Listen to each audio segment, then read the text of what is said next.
গত শুক্রবার কক্সবাজার বিমানবন্দর ছেড়ে আসার সময় বাম পাশের ল্যান্ডিং গিয়ার খুলে পড়ে যায় বাংলাদেশ বিমানের -8 উড়োজাহাজের। সেই কমিটির প্রতিবেদনের আগেই উঠে এলো চাঞ্চল্যকর তথ্য। ঘটনার পেছনে ইঞ্জিনিয়ারিং বিভাগের গাফিলতি দেখছেন এভিয়েশন সংশ্লিষ্টরা। আর বাংলাদেশ বিমান কর্তৃপক্ষ বলছে বিয়ারিং ত্রুটির কারণে খুলে পড়ে যায় চাকা। বাকিটা জানাচ্ছেন মাসুদ আলাবনী।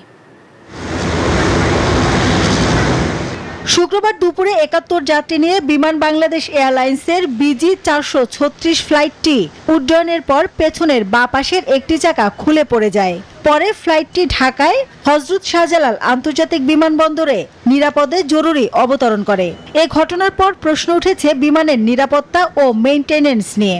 তবে বিমানের এমন চাকা খুলে যাওয়ার ঘটনা নতুন নয়। বিভিন্ন দেশে এমন অন্তত 30টি ঘটনা আছে। ফ্লাইট শুরুর আগে নিয়ম অনুযায়ী উড়োজাহাজ ইন্সপেকশন করা হয়, যা রুটিন ওয়ার্ক। পাশাপাশি নিয়মিত রক্ষণাবেক্ষণ করতে হয় উড়োজাহাজের বিভিন্ন যন্ত্রপাতি।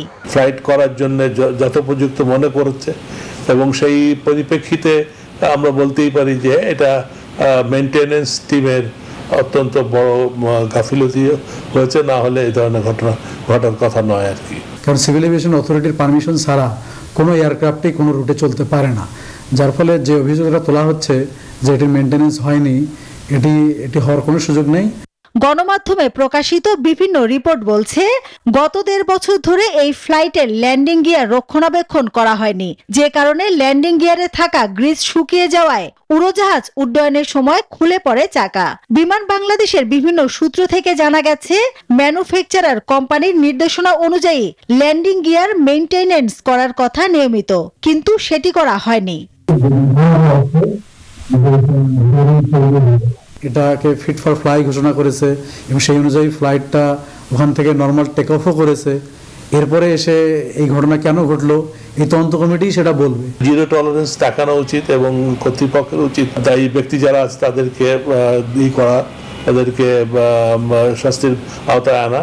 যাত্রাপথে বিমানের চাকা খুলে গেলেও কোনো প্রকার দুর্ঘটনা ছাড়াই গন্তব্যে বিমান নামাতে সবচেয়ে বড় ভূমিকা রেখেছে পাইলটের দক্ষতা। দুর্ঘটনা এড়ানো গেলেও প্রশ্ন উঠেছে নিরাপত্তা ইস্যুতে। তাই নিরপেক্ষ তদন্ত করে ব্যবস্থা নেওয়া জরুরি বলে মনে করেন বিশেষজ্ঞরা। মাসুদ আলাবনী, নিউজ 24, ঢাকা।